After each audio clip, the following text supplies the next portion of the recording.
నమస్కారం ఘంటారావానికి స్వాగతం ముందుగా ప్రధానాంశాలు నిరుద్యోగ భృతిపై కసరత్తు వేగవంతం చేసిన ప్రభుత్వం సమాచారం సేకరించాలని అధికారులకు సీఎం ఆదేశం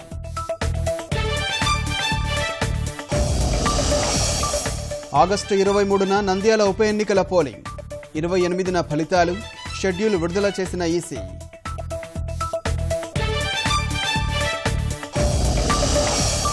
డ్రగ్స్ కేసులో ముమైత్ ఖాన్ ను ప్రశ్నించిన సిట్ అధికారులు రేపు విచారణకు హాజరు కానున్న రవితేజ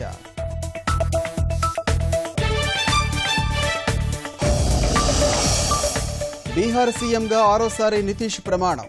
రేపు శాసనసభలో బల పరీక్ష